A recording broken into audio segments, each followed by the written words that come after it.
Alright, for our last section in Chapter 1, we're going to discuss probability and how it's going to relate to geometry. Our objective is to solve probability problems. Tomorrow in class, we're going to work on page 51 to 52, 1 to 15 odds. If you have any questions, again, please make sure you make note of those questions as we'll be discussing them tomorrow before beginning those problems. Alright, now we're going to describe the meaning of probability. Now, that word probability, we've kind of seen that all over math, and pretty much starting at a young age. So probability, what does that actually mean to us? And where have we heard people talk about probability? Well, a good description for what probability actually is. Probability is the ratio of the possible outcomes wanted to the total possible outcomes. Now, that word ratio. I know we've definitely seen that word a lot as well. Ratios are either written with a colon in between two quantities, or it's written as a fraction. I don't know about you, but for me, when I've seen probability, I've always seen the fractions. Now, where have we heard probability? Most people, when they think about probability, they actually think about things like gambling and playing cards and anything where you have a total number of what you want and there's a different number of possible outcomes. That's where we've heard probability a lot. Now, where you don't really think about it is things like the weather. What would be the probability that a hurricane is going to hit Florida if it takes that turn? What's the likelihood? In other words, is what we'd be asking for when dealing with probability. Pre-algebra probability is one of the first times we've actually talked about probability in a ratio form. Examples of what we saw with the pre-algebra probability would be if you had 3 marbles, 5 blue marbles, and 2 white marbles, what would be the probability that you would randomly choose a white marble? So something that we're really in real life not going to talk about too much, but it hit the point across that we're going to have to set up ratios. Now, the ratio, if you go back to the last set, that was going to be the likelihood of something happening over the total number of outcomes. So let's see what we want. We want a white marble. How many white marbles are there? There are 2. How many options are there? Well, we got 3 red, 5 blue, and 2 white. Add that up, we got a total of 10. What we want white, out of total number of options, gives us 2/10 for our ratio. Always reduce your fractions. In this case, it's going to reduce down to give you 1/5. Now, very little probability was discussed in Algebra 1. And now we're jumping all the way to honors geometry probability. It's still going to stay the same. It's what we want out of the total number of options. But we're going to put a little twist on it. So looking at our picture and reading along, if a point is picked at random, what is the probability that it is on ray CA? So let's think about what we want. What we want is a point that's on ray CA. And how many points are on ray CA? Well, we got C, we got B, and we got A. How many total points are there? There's a total of 4 points. D, C, B, and A. So the probability of getting what we want is going to be a 3/4 probability. Not so hard? I didn't think so either.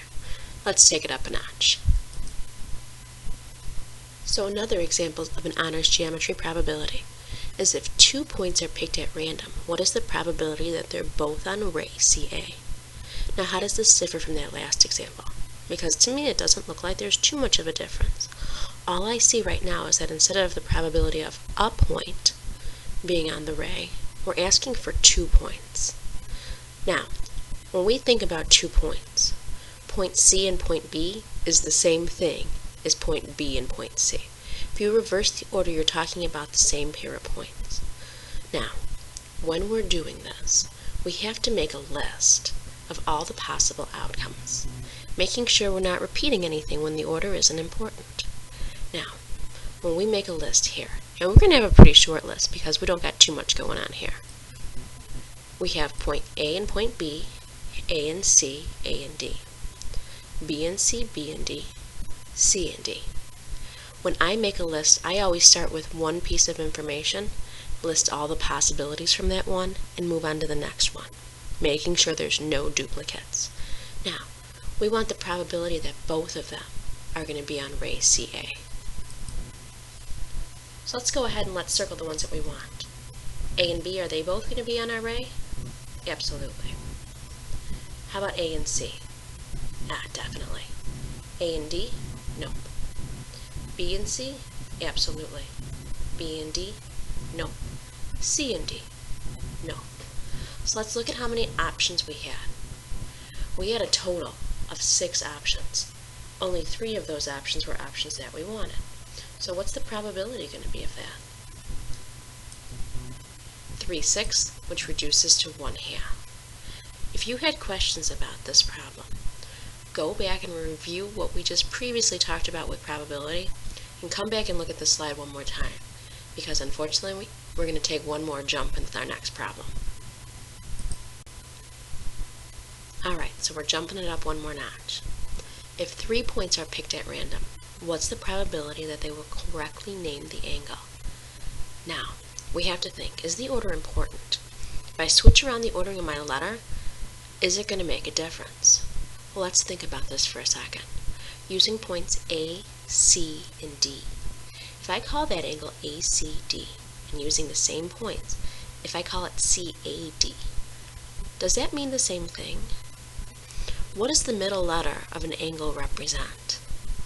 It represents the vertex. It's where the angle bends. So if I look at ACD and CAD, you're talking about 2 different angles because the letter in the middle is different. So we have to be very, very careful about how we order this. In other words, we got a lot of options to list. Let's press pause. Let's list as many options as we can and try and put it in kind of a logical order so we can see if we missed one. And let's check back in a couple minutes. Let's see if your list matches my list. Alright, for my list, I have a total of 24 options. Now, the way I listed things is I started with point A first, moved to point B, over to point C, and over to point D, and listed all my options from each and every point. Now, those middle letters were changing the whole way through. So, let's think about the different probabilities that we're going to have. Let's cross off anything that doesn't work, something that wouldn't make our angle be named correctly.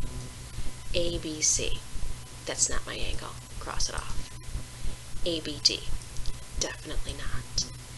ACB, nah, that's not my angle either.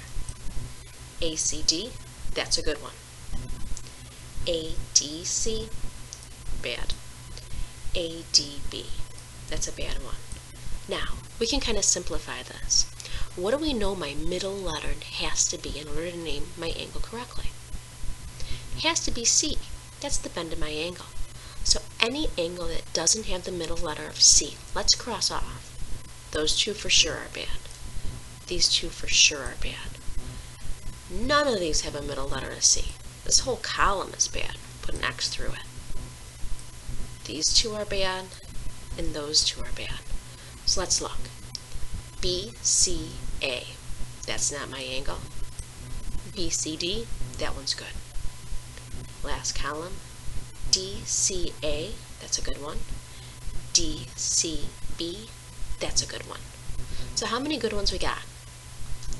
1, 2, 3, 4 good ones out of 24 options. 4 out of 24 gives us a 1 out of 6 probability. The more things get thrown into the mix, the more difficult the probability becomes. You have to be patient with probability, because we'll be seeing it a lot throughout our whole year of honors geometry. It comes up in about every section, maybe every other section. So this is something we're going to have to kind of get used to. It's not going to be easy, but I know we can do it. Alright, here's our last example. If point A is randomly chosen on segment YS, what is the probability that it is within 5 units of I? So if I put down point A anywhere on this segment YS, what's the likelihood that it's going to be within 5 units of point I? Now I want you to really think about this. Look at where I is located, and also look at the numbers associated with Y and S. Think really carefully about this. Really think critically.